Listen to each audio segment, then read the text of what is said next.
Ayan, hello po. Shout out po sa inyong lahat. Nagbabalik ang inyong lingkod sa 26 TV. Ay, may reaction video po tayo dito sa isang ano po no. Ayan, beneficiary ni Kalingap Edo na ano po hindi matuloy ang kanyang pong pabahay. Ayan, shout out po muna sa Team Guapa. At syempre po shout out po kay Biancy at syempre po sa Pamilya Batalero at supporters po ng Team Guapa. At Team Guapa shout out po. At syempre po sa The Empowered, ayan po woman, shout out po sa inyong lahat. At si Kuya Jacqueline Dukusin, maraming salamat po. Hindi po ako magsawang magpasalamat sa iyo. Thank you so much po talaga sa suporta. At syempre po kay Tita Lydia, maraming salamat po. Ayan, God bless po Tita Lydia. At thank you so much. Si God na po ang bahala magbalik po ng inyong kabaitan. At syempre po shout out po sa Jumcar. Ayan no, ayan. Dito wala po tayong gagamitin na video. Ayan, at narinig po natin na sinabi po ni Kalingap Kalingap Edo na at hindi sapat ang kanya pong kakayahan bilang isang charity vlogger na bilang magpa po ng bahay, no? Ayan, para sa akin din naman po, sa totoo lang, Kalingap Edo, mahirap po talaga bilang isang charity vlogger na wala po ikaw kasangga at katulong ng mga sponsor na mga kumbaga tulong sa ibang tao o sa mga supporters o sa mga sponsor. Malaking tulong po talaga ang mga sponsor sa inyong mga charity vlogger.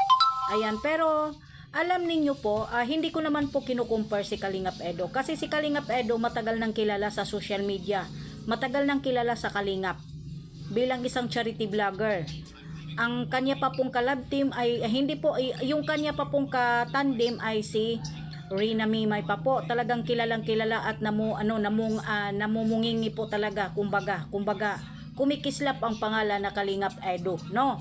Ayan, at syempre po ngayon doon pa lang po sa sa lab team ng EDC, ayan namumulaklak na po ang kanya pong pangalan.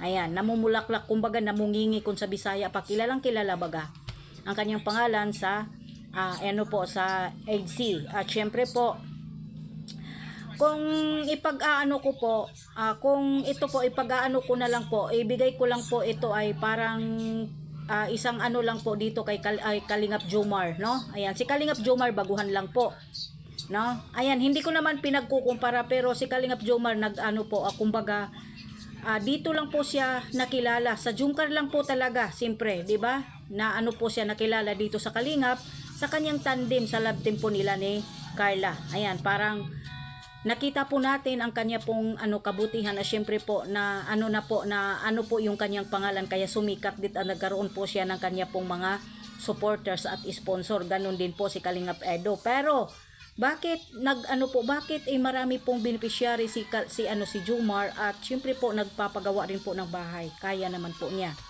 no? Pero si Kalingap Edo ay dismayado daw po dahil nga po ay hindi po natuloy daw yung mag-i-sponsor. Bakit nga po ba, no? Bakit, tanong ko lang po baga, mahirap po ba talaga kung kasi alam natin na malaki po ang kita dito nila sa kumbaga malaki po talaga yung kita ni Kalingap Edo sa YouTube. Promise, kami nga kahit wala kaming charity, wala kaming mga supporters, wala kaming mga sponsor, kahit papaano kumikita, imposible.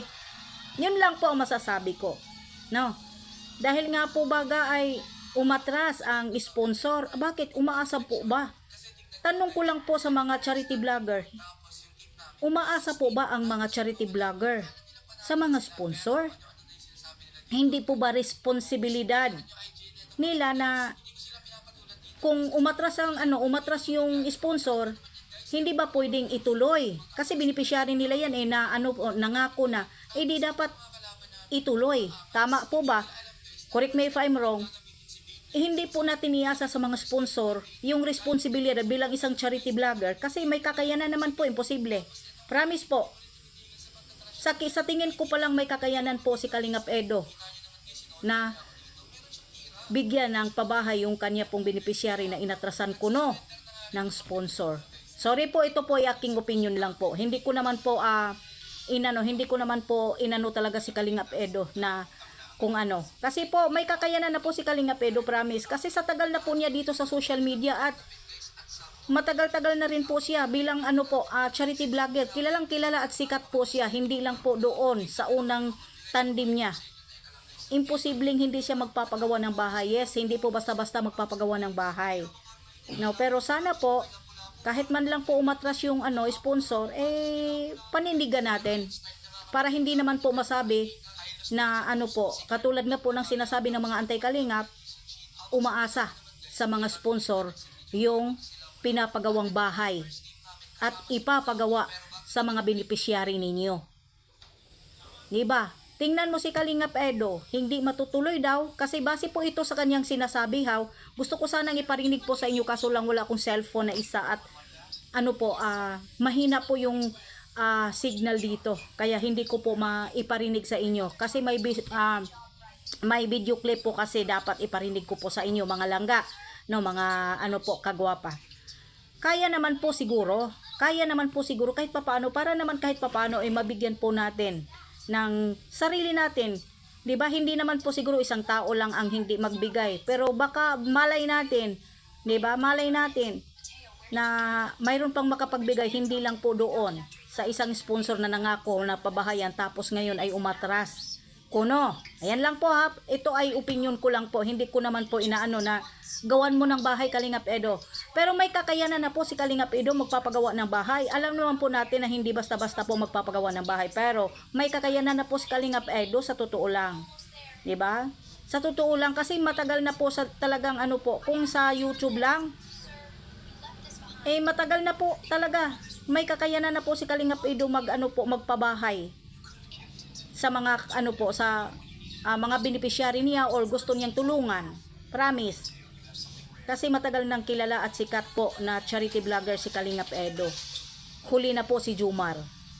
Pero nagawa ni Jomar, promise. Kaya doon ako proud sa kanya. 'Di ba? Yan lang ang akin po. Yan lang ang aking mabigay ng reaction po kay Kalingap Edo. Huwag ninyong iasa. Tingnan niyo po, ang anti-Kalingap po hindi po hindi po yung mga sinasabi nila real talk po dito sa loob ng mga charity, dito sa loob ng Kalingap. Promise po. Hindi kayo masisilip kung hindi din po kayo mismo ang nagbigay ng mga salitang yan. Hindi mo mapapagawaan dahil umatras ang sponsor, pero kung tutuusin, kung gusto mong ituloy, kaya mo naman siguro kung walang sponsor. Kasi huwag ninyong sabihin na umatras yung sponsor, nangako yung sponsor, kaya hindi mo napagawa ng bahay. 'Di ba?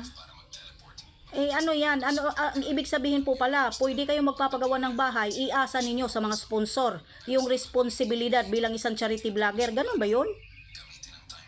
Ganun ba 'yon? Ganun lang po sa akin, yan lang po sa akin. Parang napaano ako. Ibig sabihin, kawawa naman. Ibig sabihin, hindi matutuloy po yung pabahay ng beneficiary ni Kalingap Edo kasi umatras. Or, ano nga po ba ang dahilan kung bakit nga po ba umatras ang sponsor. Okay? Kaya wag ganun. Kung talagang kusang po tayo, kung may kakayanan naman po talaga natin na gawang ng paraan, gawa natin ng paraan. Ibig sabihin, umasa pala talaga yung mga charity vlogger ng Kalingap sa sponsor. Akin lang din po ito just my opinion. No.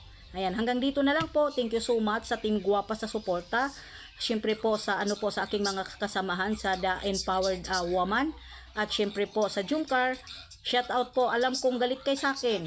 No, dahil nagdepend ako ulit sa Jomcar. Huwag kayong mag-alala. No? Hindi ako nang scam. Thank you so much. God bless and I love you all.